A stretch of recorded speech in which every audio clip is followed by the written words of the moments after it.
The United States is hoping to get consular access within the next few hours to a United States citizen, Paul Whelan, who was arrested in Russia on Friday for spying.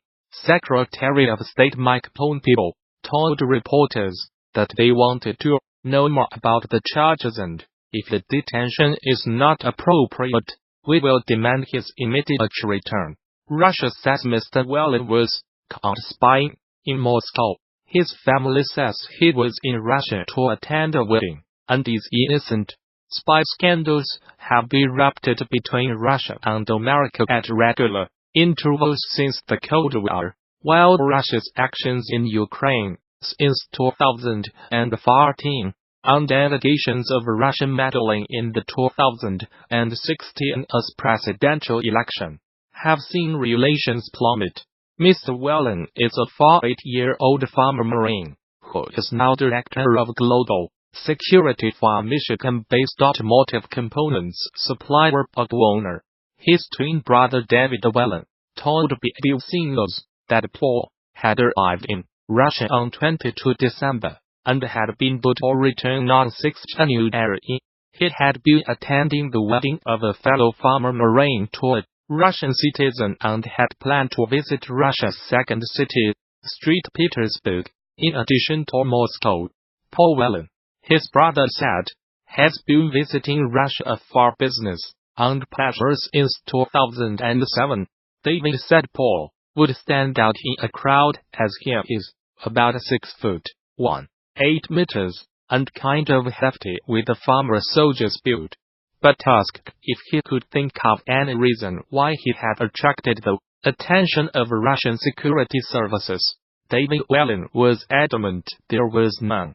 I cannot imagine how someone with a law enforcement background, who is also a former United States Marine, and who is now working in corporate security, and is also aware of the risks of travel, would have broken any law, let alone the law related to espionage. He said, his innocence is undoubted and we trust that his rights will be respected, the family said in its statement. Russia's 5 state security agencies have given few details, saying only that Mr. Whelan was detained during an act of espionage, a wording which implies that he was caught red-handed. The BBC Sarah Ransford reports he was arrested in Moscow on 28 December and has been charged with espionage, which if found guilty could result in a maximum jail term of 20 years. The two countries have been spying on each other for decades, but very few United States citizens have been arrested for espionage on Russian territory.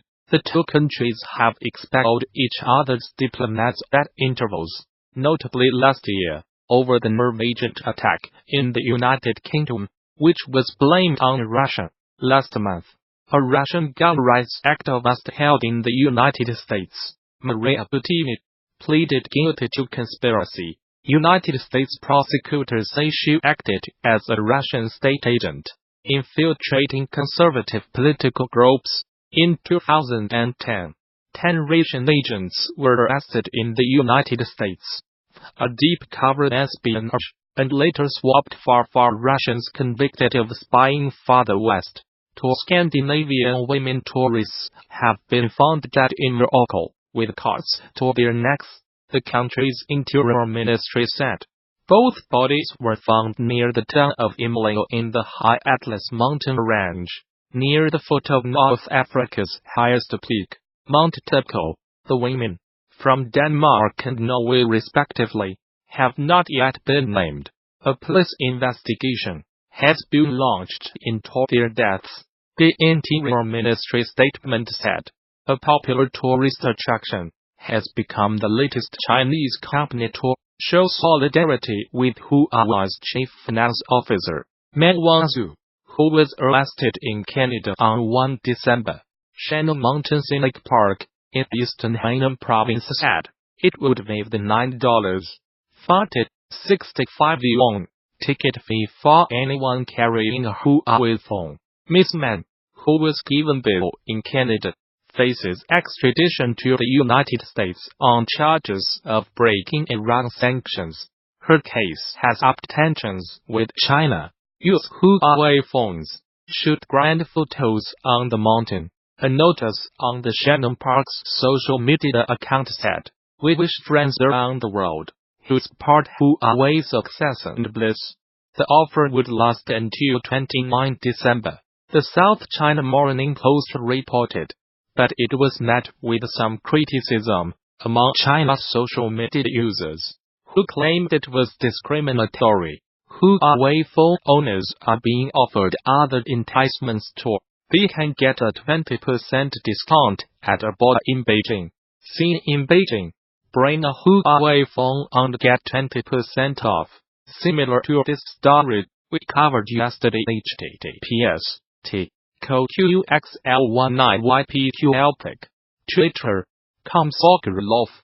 End of Twitter post by @LuOceanG. At least one firm has threatened to penalize anyone buying Apple products. A few days ago, Manpada Shenzhen-based LED and display manufacturer offered subsidies to any employees buying Huawei phones. It also pledged to fine anyone who bought an Apple iPhone.